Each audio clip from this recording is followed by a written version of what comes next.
صباح الخير حبايب قلبي، ازيكم عاملين ايه؟ النهارده بقى السوق بتاعنا بتاع البلد، فقلنا ننزل نجيب سمك كده، سمك شبار كويس كده. هو طبعا الصورة جايباه صغير، فهو مش صغير كده.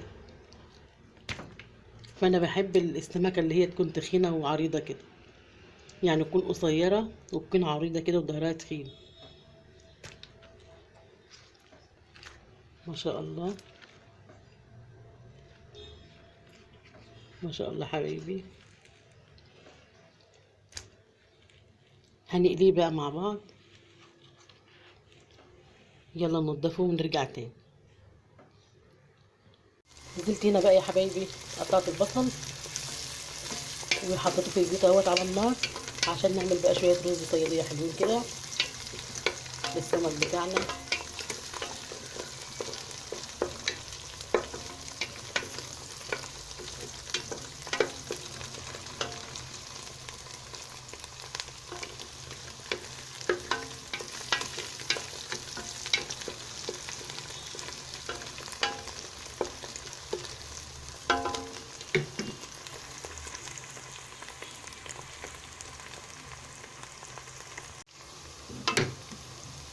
لسه مستمرين حبايبي في تحمير البصل عشان ياخد اللون الحلو،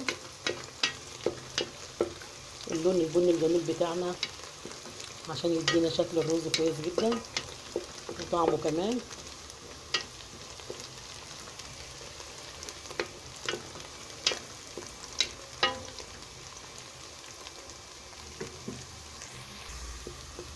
ودلوقتي يا حبايبي داخل معايا في اللون اهوت.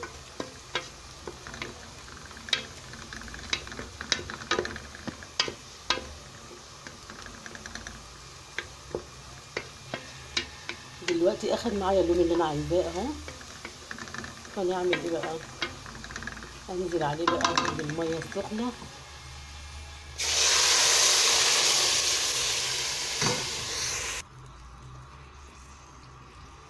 احط عليه بقى نص معلقه قرفه ونص معلقه كمون، واسيبه يغلي بقى شويه وانزل بالرز.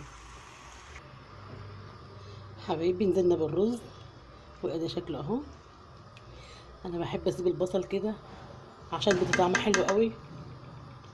في ناس بتعمله في الخلاط عشان يبقى زي بتاع الفنادق، بس انا ما اعملوش في الخلاط. انا بحب كده، بدي طعم حلو للرز. ادي شكل الرز يا حبايب قلبي اهو، بعد ما استوى اهو وقلبته في بعضه كده كويس ومفرفر وجميل وفي منتهى الجمال.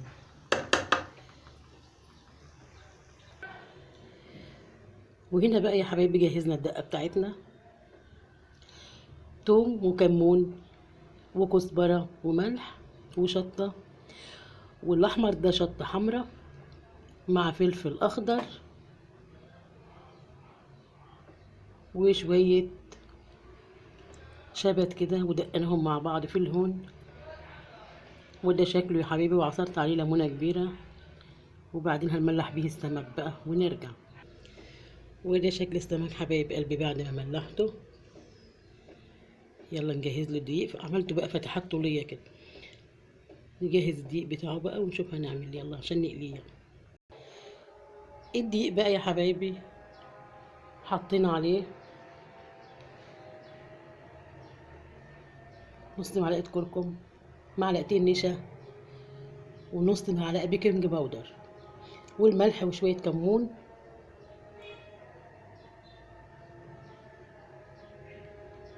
ونقلبه ببعضه بقى، ونقلب فيه السمك يلا ونقليه. بدأ السمك يا حبايبي بقليه اهو في الزيت سخن.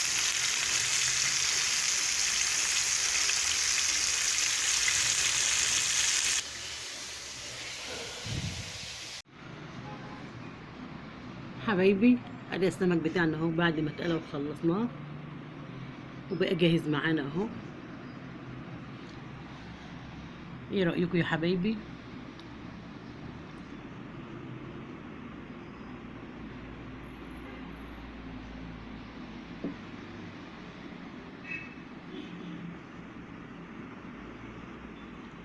واللون الذهبي بتاعه الجميل.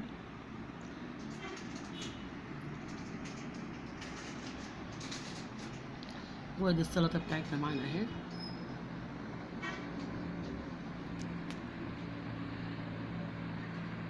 اللهم صل وسلم وبارك على سيدنا محمد وعلى اله وصحبه اجمعين.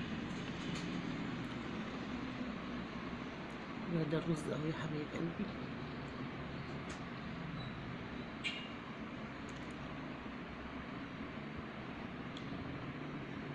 والله التصوير ظالم الاكل ده، هو شكله اجمل بكتير ما شاء الله، والحمد لله على كل حال.